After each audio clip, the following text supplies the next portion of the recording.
Hey there neighbors, Kevin here with eTrailer, and today we're going to be taking a look at and showing you how to install the Furrion Chill Cube RV Air Conditioner unit here on our 2025 Keystone Cougar Travel trailer. If you're looking to replace an old AC unit or add one on just like our neighbor was today, then the Chill Cube is going to be the right option for you. This has an industry-leading 18,000 BTU rating on it, and that's going to be well above all of the competitors on the market. And the best thing about this is it is one of the quietest units I've ever had the opportunity to install. Whether it's inside or outside, you're not going to be disturbing your neighbors, and you're going to be able to have that conversation with your family inside the camper without having to shout.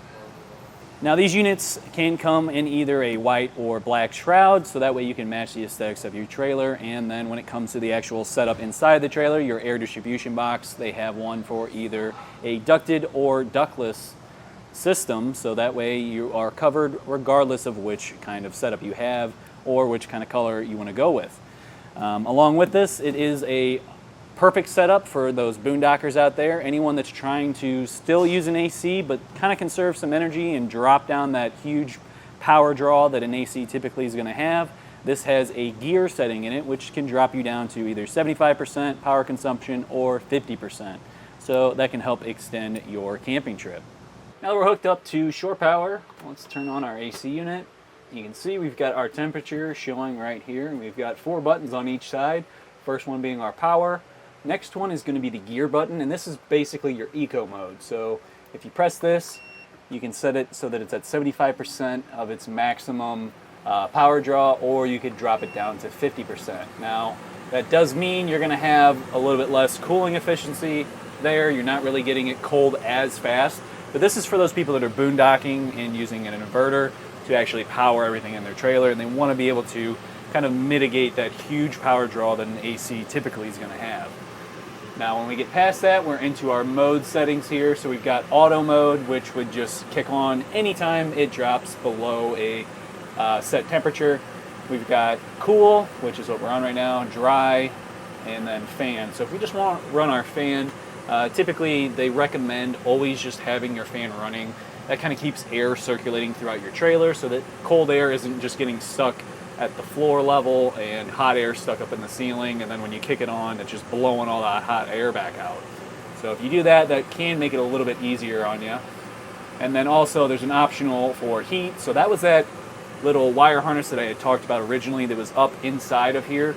Now, with us not having the furnace attached to this, that is not something that we're going to really be using here. Next to that, on this other side, so we've also got our plus and minus here for our temperature.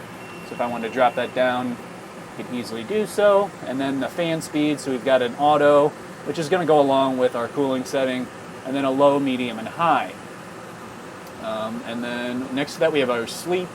So when you turn this on, this is essentially going to set your temperature and then slowly raise it up every hour or two, and that's just going to keep it so that it's not using as much energy, because at nighttime typically it's a little bit cooler outside. We don't have the sun beating down on the trailer, so we don't really need to have it running as hard as we typically would during the day. So this is another one of those eco-friendly options that Furrion's provided for us.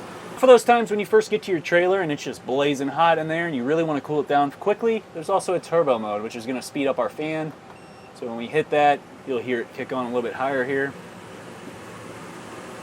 And even at that speed, it's honestly pretty quiet still compared to most other AC units on the market. So with any other one like we've installed in the past, typically if you had it all the way on the high speed, we wouldn't be able to talk this loud. We'd have to be kind of shouting over it just because it does create a lot of noise. Even outside, the unit is super quiet, so you're not going to be disturbing your neighbors either.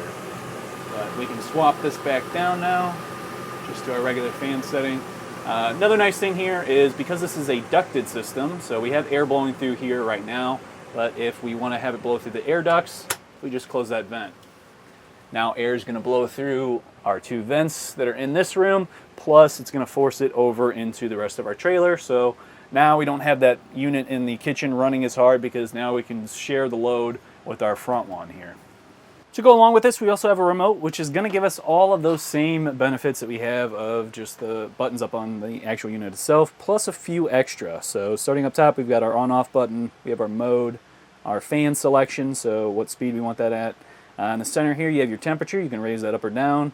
Hit that turbo mode, and then you can also set a timer. So if you only want it to run for maybe an hour and then shut off, you could set it that way.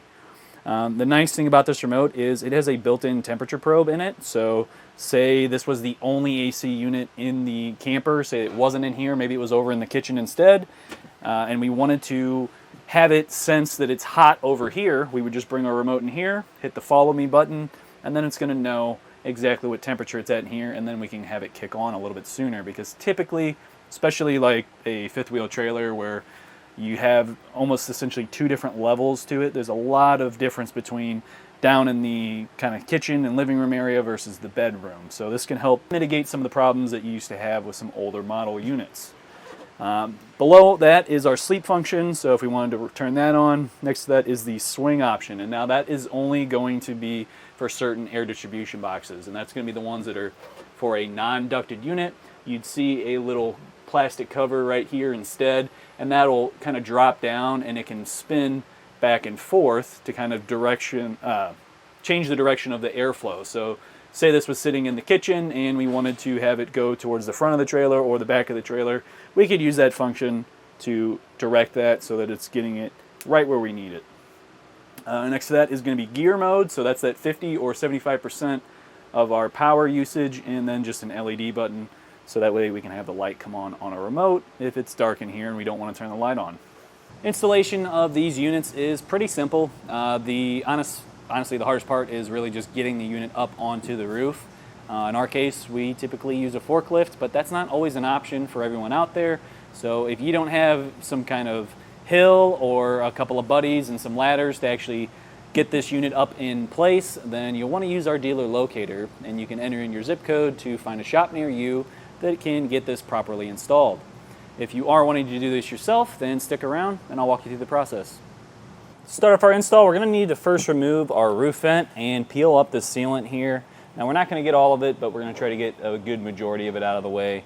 We are going to have a foam gasket that's going to be on our AC unit that's going to create that barrier and prevent any water from leaking in once we have it tightened down. So as long as we give this a nice clean flat surface, we should be pretty good, even though, like I said, we won't really get all of the sealant off of here without actually damaging the roof membrane, and that's something we don't want to do.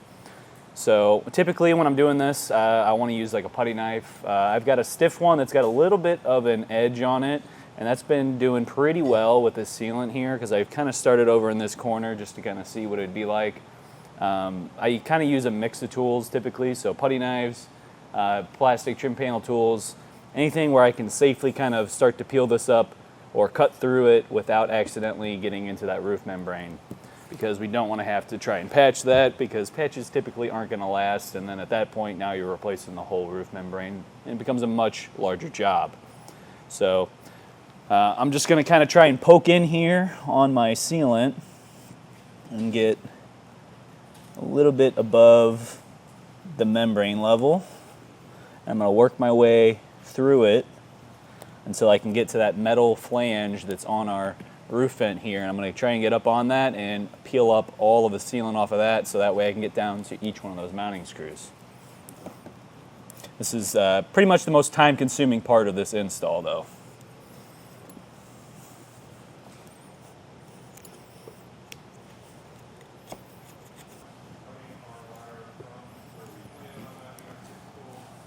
Alright, I've worked my way all the way around. And now we're down to where we can see just all of those screws. So I'm going to go by, and each one of these is typically going to have a square bit head on it. So I've already got that with me. We're going to pop each one of these out. Also helps have a bucket or box or something to throw all your trash into. Make it easier to clean up and haul it back down from the roof.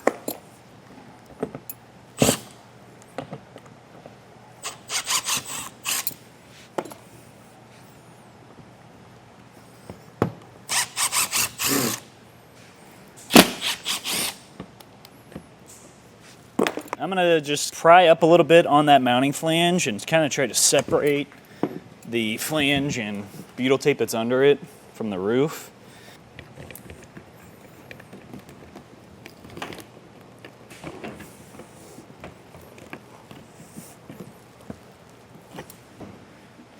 All right, so this one didn't have any wiring.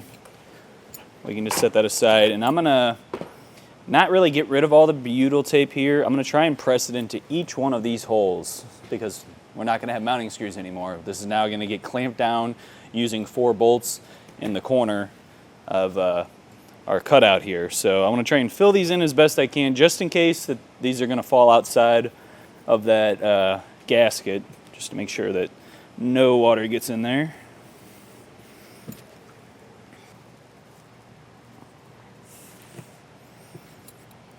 Now we're gonna lift this up.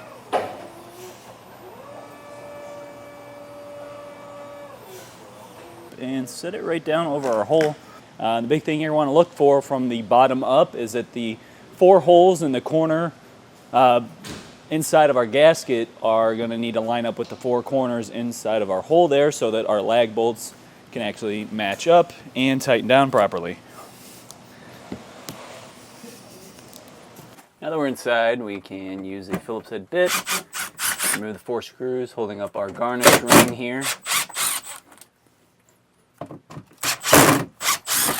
When you get to that last one, make sure you get a hand on it because it will want to fall out on you.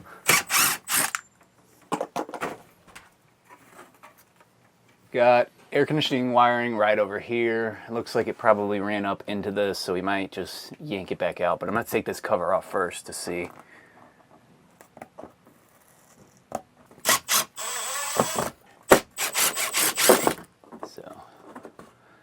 Yep, get loose here. Okay, this is a different wire than that one. So what I'm gonna do is disconnect it from this box and I'm gonna pull it into here so we can actually hook it up because all of our wiring is gonna get put into our air distribution box. So I'm gonna have to see how this guy comes apart first. Looks like it just pops out. I'm gonna need a flat head though for that. So we got the cover popped off this. Pop this out.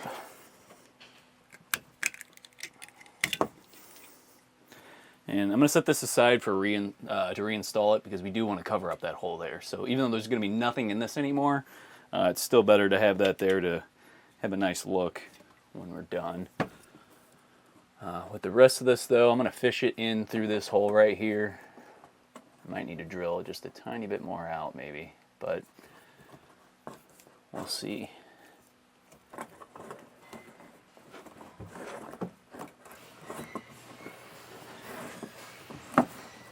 You can see we're a little bit crooked here. We're in a little bit more, or at least forward a little bit more in this corner and back a little bit more in this corner. So I need to kind of just straighten that out, and we need to go forward just a little bit because this hole is a little bit bigger than 14 by 14 because on this side we are almost flush with it. I got maybe 1/8 of an inch before I'm going to be flush with this wall, but I've got a whole, 3/4 of an inch over here. So we're probably going to have the gasket stick out just a little bit. But I'm going to get back up on the roof and get this repositioned, and then we can start getting our air distribution box all wired in place. Here is the metal framing that's on our air distribution box. There's going to be just a couple of tabs. You can see one right here, a couple of these guys on here that are going to be holding the plastic to the metal. And right now what I'm going to do is just hold this up and see how much of our little foam gasket here that we're going to need to cut off. So they have it lined about every 1/2 inch. That way you can kind of cut it down as needed. But what I try to do is get this in first as full as we can because the big goal here is to separate our intake from our outtake. So all the air coming up through here and then blowing out through here. We don't want to just keep recycling the coil there because all that's going to do is just freeze up the coils in our AC unit. So we want to make sure that we have a nice separation between the two. And that's exactly what this is going to give us. But depending on the amount of space we have in our ceiling, we might have to make some minor adjustments. So what I like to do is just hold it up and do a little test fit. You may need to just put the metal up first and then kind of squeeze it into place. I'll just do that actually. There we go. And then if you really needed to, you could take a tape measure and get it, but I'm going to just kind of squeeze it in because it looks like we have a little bit of excess room here. So I'm going to need to get some tape to help seal that up. So any kind of HVAC tape you can usually use to kind of seal that up. I've got a little bit of a gap, but at the same time, our unit is going to come down just a bit, so that will compress the seal here and bring our unit a little bit closer to the roof, but I still have probably about a ½ inch of a gap here.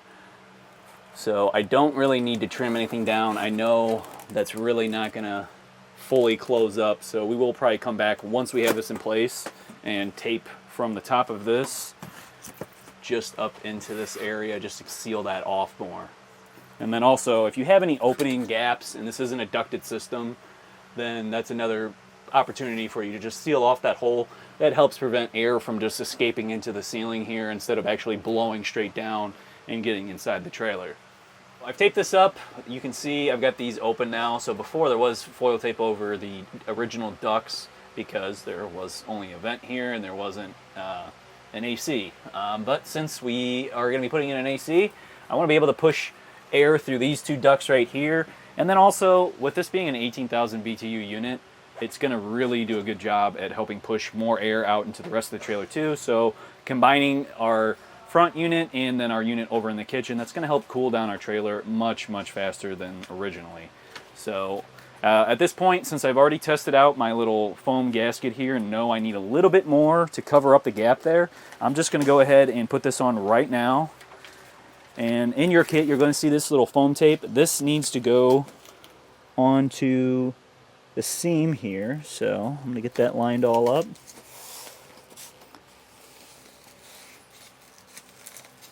I'll wrap that around.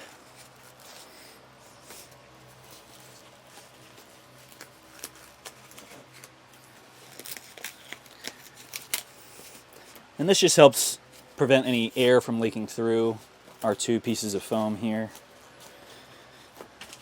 And then I'm going to top it off on the sides up at the top with that foil tape, and that's going to help seal it up. If you look up at your unit too, there's going to be some wire holders here and here, so I've kind of just pushed them up. I might have to play around with that a little bit more just to kind of help hang that up out of the way. But we got to kind of figure out exactly where we want our wiring first. So I'll pass it all through here, and we'll get one of our lag bolts ready too, because we're going to use that to help hold us up in place.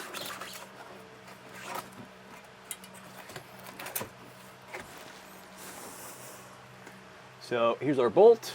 We're going to line that right up with one of the holes in our rooftop unit and just get a couple threads on it. And this is going to require a 3/8 socket size. I'm going to be using a 3/8 drive ratchet, which I don't believe I left in here, so I'm going to have to go grab that real quick. I'm going to throw another screw in just to help hold this up. I am going to just suck this up to the wall here. I'm not going to go any tighter than that because we are going to be using a torque wrench for a bike, because this is such a low torque that our normal torque wrenches aren't going to be able to go that low. If you're looking at the foam gasket, which is a little bit harder to see now that we have this in place, but that's this piece right here, it should squeeze down about halfway once you have this fully tightened down.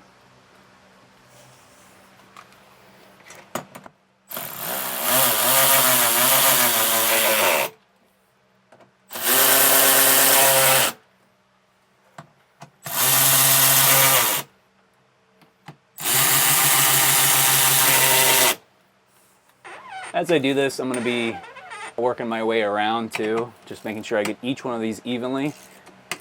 Otherwise, if you get one too tight, it's going to throw off some of the other bolts and maybe you're not getting that perfectly clamped down anymore.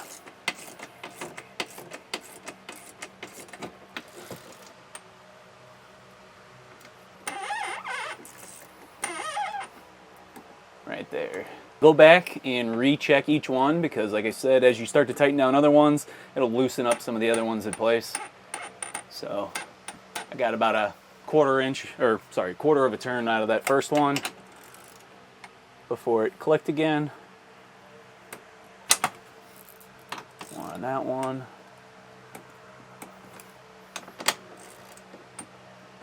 Foam gasket did seal up pretty well against our unit, but I'm going to just, out of an abundance of caution, throw some more foil tape over that too,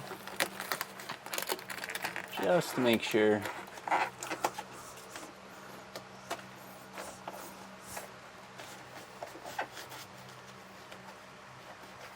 couple ways you can hook up your wiring. Typically, most ACs are just done with some wire nuts, but Furrion gives you the option to also use this little terminal block.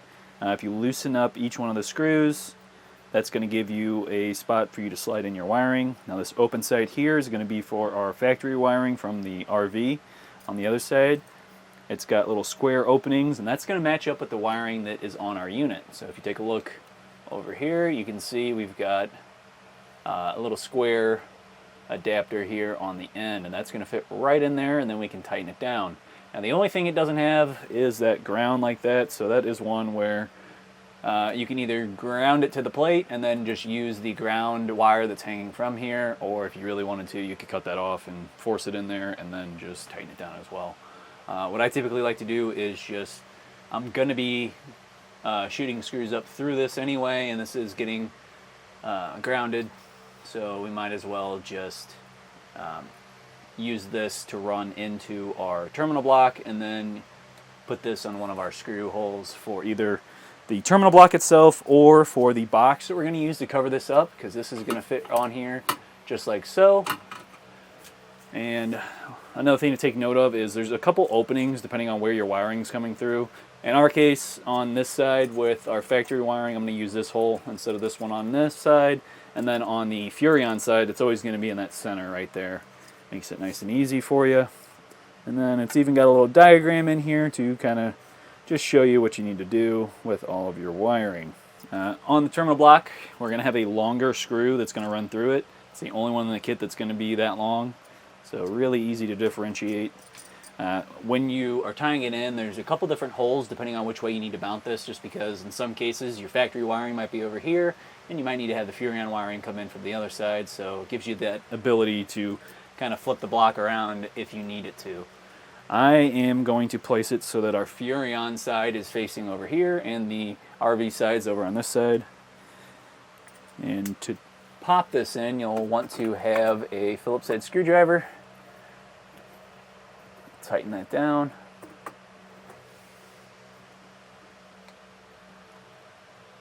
And I think what I'm going to do is just tie it right into this screw right here for our ground. Pop my ground one in. You can see right on here we got ground, we've got neutral, and then we've got one, which is our line, so that's our positive here. So let's pop in neutral. Flip it around. Alright, power, neutral, ground, all in. I'm going to tighten those screws down. Once you have them tightened down, give them a little tug, make sure that they are nice and snug in there. We don't want them wiggling loose. And then we can pop that loom clamp over. Kind of push our wiring up to where it needs to sit. And then you're going to have a bunch of little screws in your kit that you can use to tighten that down with.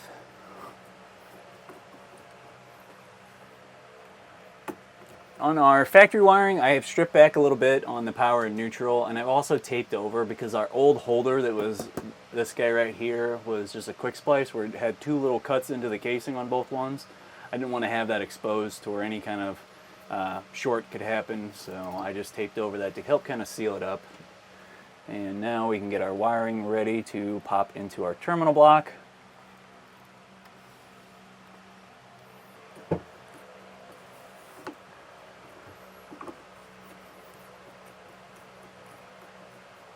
And then we'll finish that off with another screw for our loom clamp. Now we can put on our cover. You're going to have to kind of fight the wiring just to get it lined up properly. And your mounting holes here.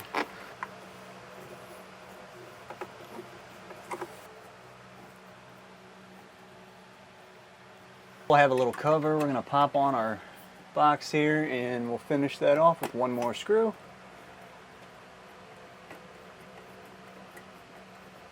Next, we're going to pop out both the plastic mesh cover here and then also the cover on here that's made of wire. I'm just going to kind of pop it out enough to pull down. Pop it out of place. That's going to give us access to our wiring here. And then also our mounting holes, because we're going to have one right there that's going to go through the center. So here that is right there. It's going to bolt right into our little box we put up. So it's good to just peel that back right now, so that way you're not fighting it later on when you're trying to put this up. With that being said, though, we can start making our connections and then get this back in place. So we've got this little 2-pin connector here that's going to match right up with the other white connector on here.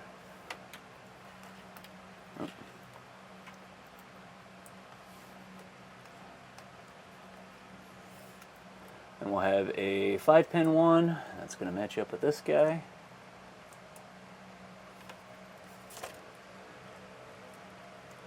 Just make sure that you're getting it to fully click into place. And then this one over here would be for later on. There's a wire harness and a wall thermostat for people that also have a furnace tied into their AC system. I don't know exactly how much longer it's going to be before that's totally available for everybody out on the market, but it should be relatively soon, and that way you can control both your AC and your furnace at the same time just through one wall thermostat, so you don't have a bunch of stuff mounted up on your walls there. But for now, since we don't have that as an option, we're just going to tuck that down and we can push some of our wiring back. Go, popped into place, and you can see we've got 2 mounting holes here, 1 here, and then 2 more at the bottom. So we're going to need 5 of our screws. I'm going to get that center one in first, make sure it's fully holding us up here.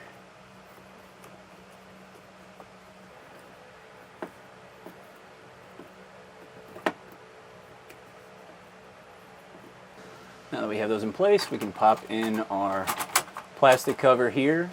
One other thing we're going to do too is just hook up our mount for our remote, so that way we never lose it. Put it right here. We'll get the bottom one going first. Make sure we're level.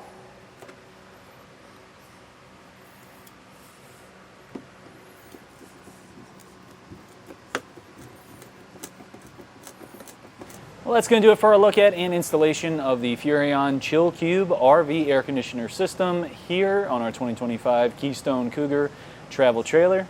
My name's Kevin, and if you still have some questions about what's going to be the right air conditioner and air distribution box for your trailer setup, please feel free to reach out to us via our Ask the Experts link, a comment on this video, or a phone call to our customer service department, and we'd be happy to help you out on your journey.